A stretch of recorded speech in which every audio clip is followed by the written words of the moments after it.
Hello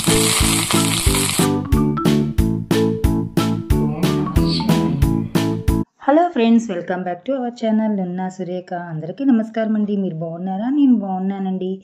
మీరు ఇంకా బాగుండాలని మనస్ఫూర్తిగా భగవంతుని అయితే ప్రార్థిస్తున్నాను. ఏంటి ఈ వ్లాగు పువ్వులు చూపిస్తున్నాను ఏంటి అంటున్నారా? ఇదైతే మా పెద్ద ఆడబడుచు అయితే పూలు పంపించిందండి. ఈ మందార పూలేమో మా వారి వాళ్ళ పిన్ని కూతురు అయితే మందార పూలు అయితే పంపించిందండి. ఇవన్నీ కూడా మా ఆడపడుచులు ఇద్దరు పంపించిన పూలు. ఈ పూలన్నిటిని మందార పూలేమో పటాలు అలంకరించుకొని ఎంచక్క కస్తూరి పూలతోటైతే పూజ అయితే చేసుకున్నానండి. అర్చన చేసుకోవడానికి అవి వాడాను. చాలా తృప్తినిస్తుంది. పూలతో మనకు అర్చన చేసుకున్నప్పుడు ఒక పాజిటివ్ ఎనర్జీ అనేది వస్తుందండి. చాలా హ్యాపీగా ఉంటుంది. పూలన్నీ అలా అలంకరించేసి అలా కాసేపు అలా కూర్చున్నామనుకోండి, మనకి చాలా ప్రశాంతంగా ఉంటుంది. ఇంకా పూలతోనే అర్చన చేసుకున్నామనుకోండి, ఇంకా చాలా హ్యాపీనెస్ వస్తుంది. నాకైతే అలాగే ఉంటుందండి. దాదాపుగా అందరికీ కూడా అలాగే ఉంటుంది. ఎందుకంటున్నానంటే పూలనేది ఒక పాజిటివ్ వైబ్స్‌ని మనకిస్తాయి. అలా పూలు అలంకరించుకొని మనం చేస్తూ ఉన్నామంటే మనకు ఒక తెలియని ఉత్సాహం అయితే వస్తుంది అని నాకు అనిపిస్తుంది.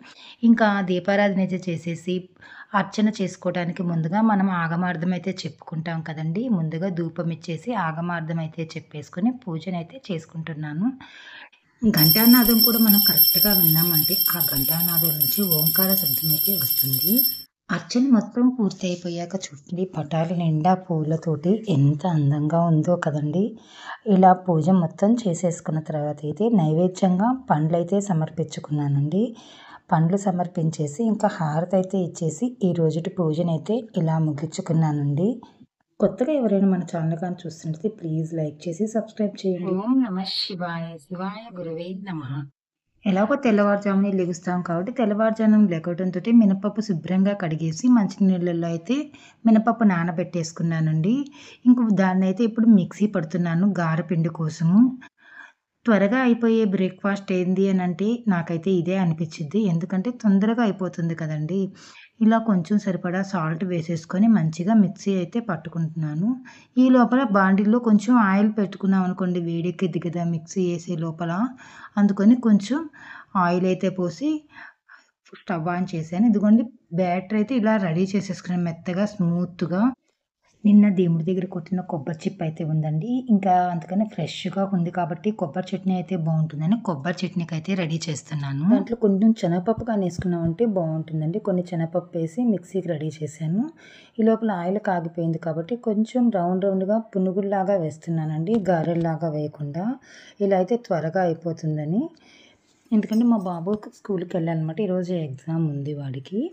ఇది ఎగ్జామ్స్ అప్పుడు జరిగిన వ్లాగ్ అండి. అదైతే ఇప్పుడు అప్లోడ్ చేస్తున్నాను. ఇంకా పునుగులైతే ఇలా వేసుకున్నాను కదండీ! పిండి కొంచెమే, చాలా కొంచెమే చేశాననమాట. దాంట్లోనే కొన్ని పెరుగు గారెలాగా వేద్దామని చెప్పని, కొన్ని నార్మల్‌గా మా చిన్న బాబు పెరుగు తినడనమాట. అందుకని వాడి కోసం నార్మల్‌గా ఉట్టిగా గారెల్లాగా, పెద్ద బాబుకేమో కొంచెం వేడి లేకుండా ఉంటుంది కాబట్టి వాడికేమో పెరుగుకి పచ్చడైతే మిక్సీ వేసేసుకున్నాను కదండీ! పచ్చడి పక్కన పెట్టేసుకుంటున్నాను. ఇంకా గారెలన్నీ కూడా చిన్న చిన్న పునుగుల్లాగా వేసుకున్నాను కదా గారెపిండితోటి. వాటన్నిటిని తీసుకుంటున్నాను. మంచిగా ఫ్రై అయిపోయినాయి. గోల్డెన్ బ్రౌన్ కలర్ వచ్చేంత వరకు ఫ్రై చేసుకున్నామంటే చాలా బావుంటుంది. ఇంకా ఇయన్నీ పక్కన పెట్టేసుకుంటున్నానండి. ఒక్కొక్క వాయి అయితే రెడీ అయిపోతుంది. ఇంకా మహా అంటే 2 వాయిలైతే వస్తాయి. ఎక్కువ లేదు కదండీ! పిండి కొంచెమే ఉంది కాబట్టి త్వరగా అయిపోయిద్ది. పెరుగు గారెలోకి కొంచెం క్యారెట్ అది తురుముదామని చెప్పని అనుకుంటుంటే ఇంతలో మా చిన్న బాబు అయితే వచ్చి నేను చేస్తానమ్మా నన్ను వీడియో తీయి అంటూ వచ్చాడండి. ఇంకా వాడంతా సరదాగా ఉన్నప్పుడు మనం ఎందుకు ఇది అవ్వాలని చెప్పని వాడినే తురమన్నాను. కాస్త అయితే మంచిగానే తురిమాడండి. ఆ మాత్రం తురిమాడంటే గ్రేట్ అండి. ఇదే ఫస్ట్ టైం వాడైతే క్యారెట్ తురమటము. చాలా నీట్‌గానే తురిమాడు. ఇలా అయితే క్యారెట్ తురిమేసినాక మంచిగా పెరుగును కూడా వాడే బీట్ చేస్తానంటే అసలు పెరుగు ముట్టుకోడండి. వీడియో కోసం పెరుగును ముట్టుకొని బీట్ చేస్తున్నాడు. పెరుగు తినడనమాట వాడు. ఇంకా పునుగులన్నీ అలా రెడీ అయిపోయినాయి కదండీ! లాస్ట్‌న కొద్దిగుంటే అది కూడా వేసేసాను. ఇంకా పెరుగులోకైతే కొంచెం పోపు పెట్టుకోవాలి కాబట్టి పోపు అయితే పెట్టుకుంటున్నాను. ఆయిల్ వేడి కాకముందే తాలింపు గింజలు వేసేసాను. అందుకే సౌండ్ లేదండి. ఇంకా క్యారెట్ అయితే కొంచెం పెరుగులో వేసేసుకొని కరివేపాకు కూడా వేసుకొని తిరగమాతలో పోపు అయితే పెట్టేసుకున్నాను. ఇంకా ఇందులోకి సరిపడా సాల్ట్ కూడా వేసుకొని ఒకసారి మంచిగా మిక్స్ చేసేసుకుంటున్నాను.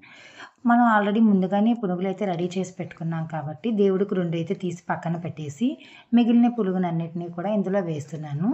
ఎన్నైతే పడతాయో అంతవరకే. ఎందుకంటే మా చిన్న బాబు ఆల్రెడీ చెప్పాను కదండీ! పెరుగైతే తినడనమాట. వాడి కోసం కొంచెం నార్మల్‌గా ఉట్టిగా పునుగులైతే పక్కన పెట్టేసాను. వాడికైతే కొబ్బరి చట్నీ చేశాను కాబట్టి వాడు కొబ్బరి చట్నీ యేసుకొని తినేసాడు. పెద్ద బాబు అయితే ఇలా పెరుగు గారైతే తింటాడండి. ఇంక ఈ రోజు వ్లాగ్ ఇంతే అండి. ఈ వీడియో మీకు నచ్చినట్లయితే ప్లీజ్ లైక్ చేయండి, షేర్ చేయండి, సబ్స్క్రైబ్ చేసి సపోర్ట్ చేయండి. ఎందుకంటే ఇక నుంచి అన్ని మంచి మంచి వీడియోస్ ఇస్తే మీకు వస్తాయండి. హాలిడేస్ కాబట్టి మా బాబు కూడా ఫ్రీగా ఉంటాడు కాబట్టి మంచి మంచి వీడియోస్‌తో మీ ముందుకు వస్తాను. Thank you.